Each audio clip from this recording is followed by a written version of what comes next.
श्री स्वामी समर्थ.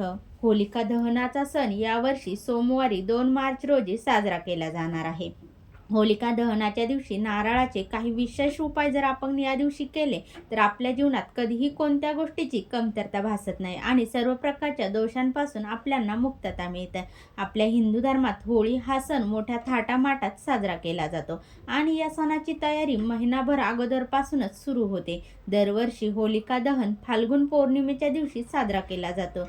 यावर्षी हा शुभ योग आणि ही तारीख 2 मार्च सोमवारी आहे. तंत्र मंत्र आणि काही खास उपाय करण्यासाठी ही होळीची रात्र खूप खास मानली जाते आणि नकारात्मक शक्ती या दिवशी अधिक प्रभावी असतात. तंत्रशास्त्रानुसार होळीच्या रात्री नारळासोबत आपण जर काही विशेष उपाय केले तर धनधान्याची कमतरता भासत नाहीत आणि देवी लक्ष्मी सदैव आपल्यावर प्रसन्न राहते. यासोबतच तुम्हाला सर्व प्रकारच्या रोग आणि दोषांपासून मुक्ती मिळते. नशीब तुमचं पूर्ण साथ देते. नारळाचे या खास उपायांबद्दल आज आपण या व्हिडिओमध्ये जाणून घेणार आहोत. त्या अगोदर तुम्ही चॅनलवरती नवीन असाल तर चॅनलला सबस्क्राईब करा, व्हिडिओला लाईक करा आणि कमेंटमध्ये श्री स्वामी समर्थ अवश्य लिहा. चला तर मग व्हिडिओला सुरुवात करूया.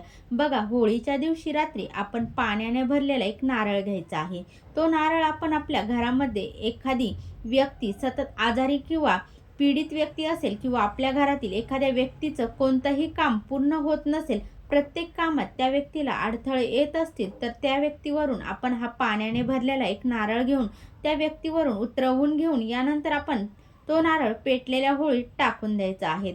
होळीला 11 फेरे मारायचे आहेत. अशा प्रकारे हा उपाय केल्याने सर्व प्रकारचे दोष आणि रोग दूर होतात आणि नकारात्मक शक्तींचा प्रभाव देखील नष्ट होतो. अजून एक दुसरा उपाय म्हणजे होळीच्या दिवशी एक नारळ घेऊन तो फोडून त्यात साखर आणि तूप भरावे. त्यानंतर हा नारळ कुटुंबातील सर्व सदस्यांच्या डोक्यावरून एक वेळेस आपण उतरवून घ्यायचा आहे आणि त्यानंतर तो नारळ उतरवून घेतल्यानंतर होलिकाच्या अग्नीत आपल्याला अर्पण करायचं आहे. नारळ अर्पण केल्यानंतर त्याच्या भोवती आपल्याला त्या होळीच्या भोवती 11 प्रदक्षिणा घालून हात जोडून आर्थिक अडचणी आणि लक्ष्मी प्राप्तीसाठी प्रार्थना करायची आहे. असे केल्याने देवी लक्ष्मी आपल्याला प्रसन्न होते, त्यामुळे आपल्या आर्थिक अडचणी या दूर होतील आणि धनधान्याची कमतरता आपल्या घरामध्ये भासणार नाहीत. बघा, होलिका दहनाच्या रात्री घरातील सुख शांतीसाठी आपल्या घरात जेवढे सदस्य असतील तितके सुके खोबरे घेऊन त्याचे तुकडे करून अग्नीत अर्पण करावेत. असे मानले जाते की असे केल्याने अग्नीमध्ये नकारात्मक शक्ती नष्ट होतात आणि घरातील सदस्यांवरील वाईट नजर आणि दोष दूर होतात. तसेच होलिका दहनाच्या अग्नीत नारळासोबत कापूर टाकल्यास तुमच्या जीवनातील येणारे सर्व अडथळे हे दूर होतील.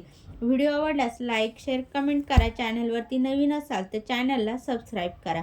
श्री स्वामी समर्थ. जय जय स्वामी समर्थ.